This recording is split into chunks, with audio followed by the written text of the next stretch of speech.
two vessels. This is actually the femoral artery and the femoral vein.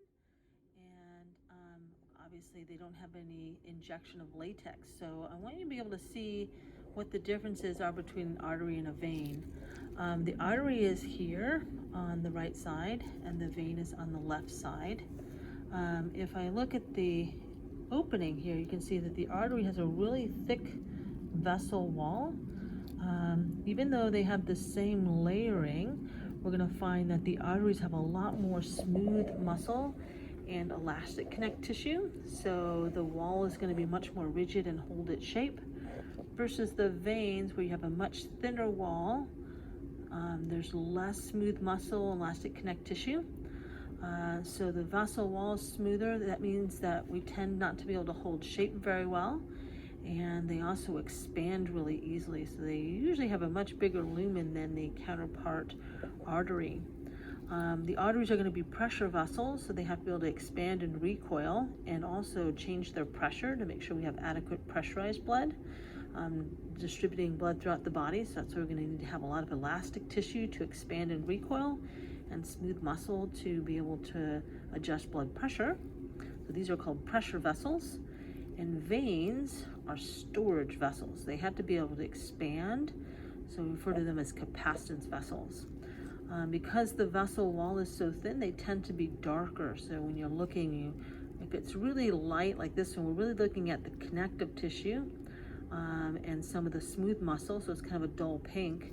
Versus over here, we're looking more at the blood through the vessel wall. I mean, this is the coloration of the blood through the vessel wall. And as the blood's really dark right now, because obviously it's very much deoxygenated.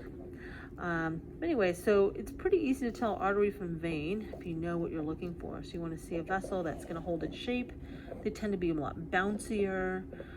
They have a thick vessel wall. Veins are going to be more collapsible, softer, much more delicate. They're going to be able to expand and collect blood, so we're always going to be able to drain into them. Hopefully we're not going to get any congestion. We don't want any congestion in our veins. We want them to constantly be able to empty organs, otherwise it makes it difficult to supply them.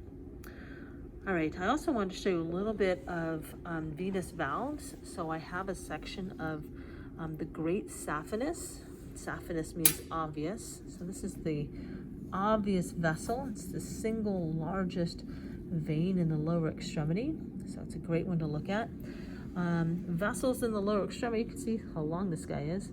Vessels in the lower extremity have a much more difficult time returning blood flow back to the heart. So when you look at a vein in the lower extremities, and actually in the upper extremity, because the upper extremities sit below the heart, we're going to have venous valves, and that's actually what we're looking at here.